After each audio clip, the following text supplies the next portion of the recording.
Você pode não conhecer as Ilhas Canárias, um território próximo do litoral de Marrocos que pertence à Espanha e que tem mais de 2 milhões de habitantes. Só que provavelmente ouviu falar do Cumbre Vieja, um vulcão que fica no arquipélago e entrou em erupção na metade de setembro.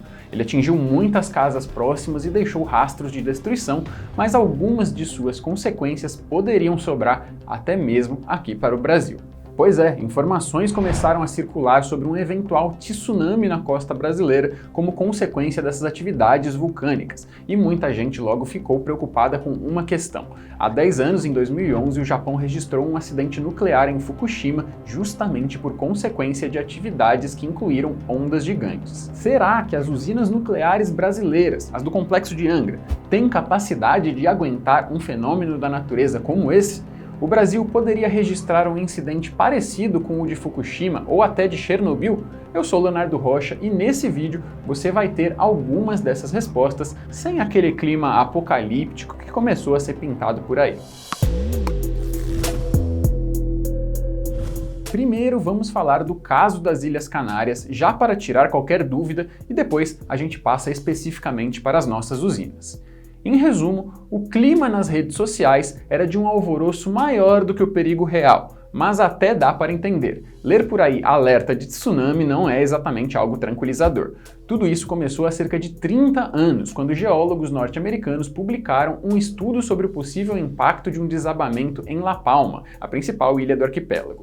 A conclusão foi de que as chances de um deslizamento extremamente grande provocasse um tsunami perigoso em toda a costa brasileira e também em países que compartilham o litoral do Oceano Atlântico eram muito pequenas. Esse estudo foi ganhando visibilidade por essa previsão e, com o passar do tempo, a questão de que a probabilidade é baixíssima foi deixada de lado. Aí, qualquer atividade vulcânica nas Ilhas Canárias gera esse tipo de medo. E os vulcões da região entram em erupção com certa frequência, mas sempre de forma monitorada. No caso mais recente, o Plano Especial de Proteção Civil e Atenção às Emergências de Risco Vulcânico das Ilhas Canárias, que felizmente é resumido pela sigla PVOLCA, elevou o nível de alerta para amarelo. Essa cor no índice do PVOLCA significa o mesmo que no trânsito: atenção. Ou seja, a população deve ficar atenta para eventuais emergências, autoridades devem ficar vigilantes e os especialistas precisam monitorar atividades debaixo da terra e no vulcão em si. Pode virar algo ruim, mas também pode não dar em nada. Especialistas da Rede Sismográfica Brasileira, um grupo parte do Observatório Nacional, reforçam que esse risco não é real agora e dificilmente será no futuro. Além disso, um tsunami fruto de atividade sísmica seria monitorado logo que comprovada a formação, o que significa que um alerta aconteceria de forma oficial e com orientações e não ficando só num talvez. De uma forma bem resumida, o que aconteceu no Japão, em 2011, lá na central de Fukushima, Daiichi, foi que o terremoto que aconteceu na costa do Japão coincidiu, minutos depois do terremoto, de gerar um tsunami naquela costa e exatamente pegou aonde estavam instaladas essas unidades, usinas nucleares da central de Fukushima, e esse tsunami gerou uma onda com uma altura maior do que estava prevista nas barreiras ali no projeto das centrais. Então, essa onda que foi, vamos dizer, o principal problema do acidente, porque o terremoto em si, ele já tinha causado o desligamento dos reatores que estavam em operação. Ali em Fukushima são 5 reatores, desses 5, 2 não estavam ligados, estavam em manutenção e 3 estavam em operação. Na hora que acontece o terremoto, tem um sinal do próprio sistema de proteção da usina que são instalados instrumentos para detectar, esses abalos sísmicos, esses movimentos de solo. E esses sinais enviaram um sinal para o sistema de proteção e os reatores desligaram.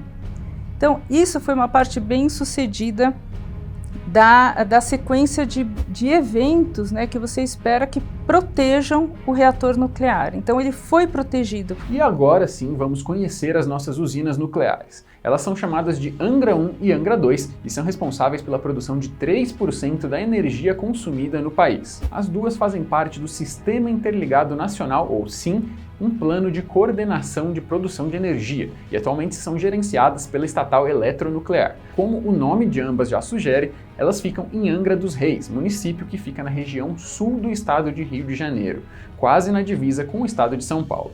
O nome oficial do complexo é Centro Nuclear Almirante Álvaro Alberto, instalado na praia de Itaorna. Angra 1 teve as operações comerciais iniciadas em 85, quase uma década depois de ter sido projetado. Ela foi comprada da empresa norte-americana Westinghouse, mas opera com tecnologia brasileira. O começo foi difícil. A usina apresentou uma série de problemas técnicos nos primeiros anos de funcionamento e chegou ao ponto de receber o apelido de vagalume, por viver acendendo e apagando. No fim dos anos 90, isso estava sanado e em 2009 a troca dos geradores de vapor aumentou a sua vida útil. Hoje ela tem 640 megawatts de potência, o que significa energia o suficiente para uma cidade de 1 milhão de habitantes.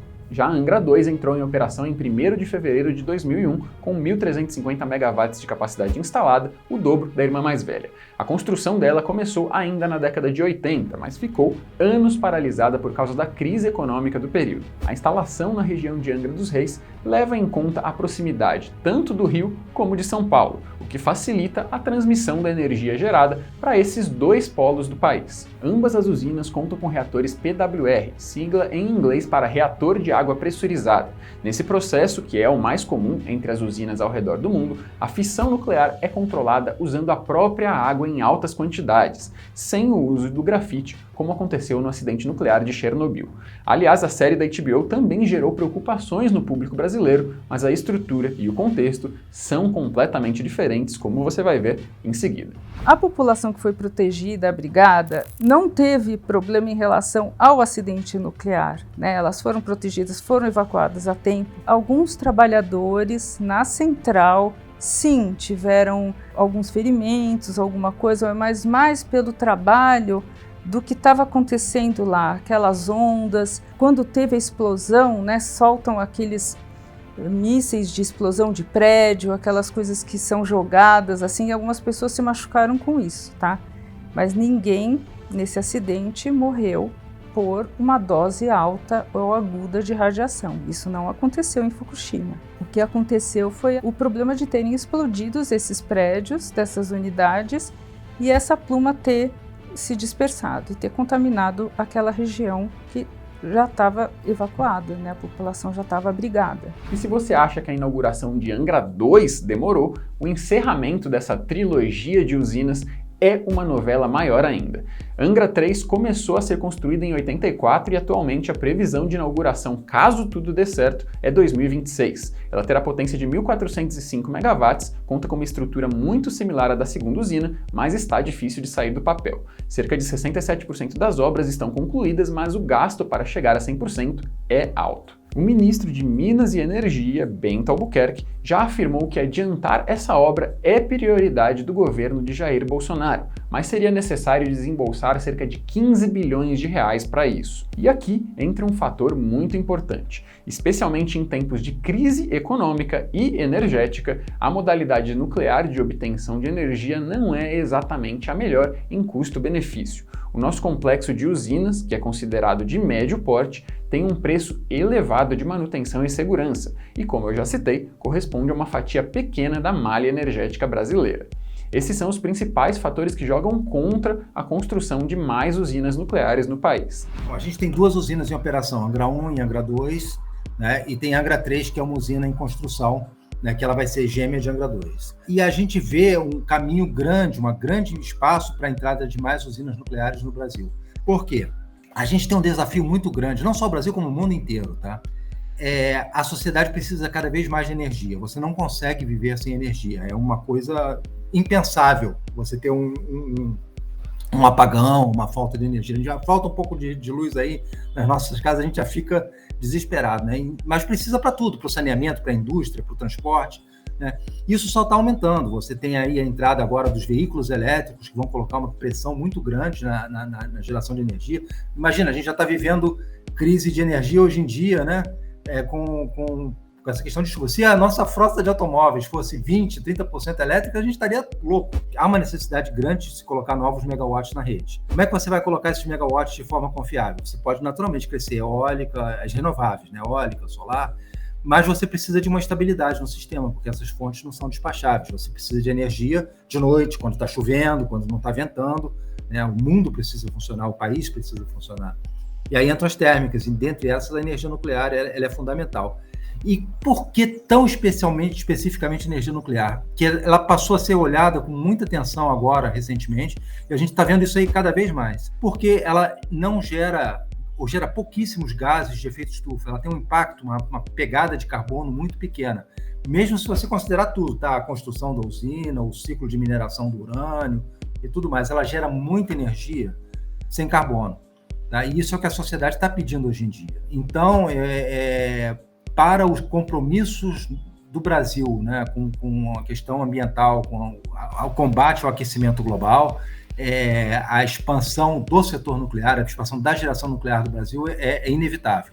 Mas vamos falar da segurança agora. Para começar, uma boa notícia. Em 30 anos de operação, nunca houve um acidente ou evento de risco considerado alto por os trabalhadores, a população local ou o meio ambiente da região. Mais de uma vez já foram registrados eventos não usuais de nível abaixo de zero, ou seja, de baixa periculosidade. Eles são graves e poderiam gerar acidentes de maior proporção, mas foram controlados completamente. Além disso, as usinas são desligadas parcial ou totalmente em alguns períodos para troca do combustível, além de inspeção e manutenção periódicas. A proteção mais básica é formada por muros altos e duas barreiras bastante grossas que protegem o reator fisicamente. A parede externa é de concreto, enquanto a interna é de aço. E segundo o governo brasileiro, em 2011, na época do acidente de Fukushima, as usinas tiveram a segurança reavaliada. Elas resistem a terremotos de 6,3 graus na escala Richter e ondas de até 7 metros, sendo que a região tem baixa propensão de atividade sísmica. Em termos de sistemas inteligentes, há uma série de mecanismos de segurança passivos que entram automaticamente em ação para impedir acidentes. São eles os responsáveis por desligar e resfriar o reator em situações de emergência. E esses sistemas de segurança são redundantes, ou seja, eles se sobrepõem, sendo mais de um mecanismo para resolver o mesmo problema caso um deles não dê conta do recado. O complexo de Angra ainda tem um plano de emergência que prevê a evacuação de um raio de 3 km para moradores de praias e cidades pequenas nas proximidades, fora treinamentos de evacuação e possibilidade de ampliar a zona de evacuação para até 15 km. O espaço aéreo também pode ser totalmente bloqueado para uso em caso de necessidade. As usinas de Angra, elas têm sido constantemente adaptadas ou atualizadas tecnologicamente com o que tem de mais moderno na indústria nuclear brasileira. A instalação ela é muito segura, a usina é muito moderna, ela é muito atualizada tecnologicamente, a Eletronuclear investe constantemente, todo ano, faz investimentos grandes mantendo a usina em situação top. Tá? E também a operação, os operadores são muito treinados, são muito experientes, né? Eles são auditados no exterior, tem missões de fora, vê a nossa operação, assim como a gente também faz auditorias externas. Há uma troca muito grande. Né? E o maior exemplo que eu posso te dar é que os operadores da usina, que são as pessoas que conhecem a usina, que vivem o dia a dia, eles criam as famílias deles ali do lado da usina, né? As crianças ali vivem ao lado da usina. Então, é muito segura.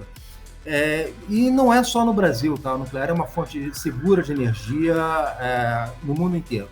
Qualquer acidente com energia nuclear assusta, e você tem toda a razão para se preocupar com os exemplos anteriores. O acidente de Chernobyl, em 1986, teve proporções devastadoras pela estrutura da usina, o uso do grafite no processo de obtenção de energia e as falhas humanas, desde os técnicos até as autoridades que tentaram acobertar o vazamento. O governo soviético reconheceu apenas 31 mortes como resultado, mas sabemos bem que isso não é nada perto da realidade e a região continua inabitável até hoje.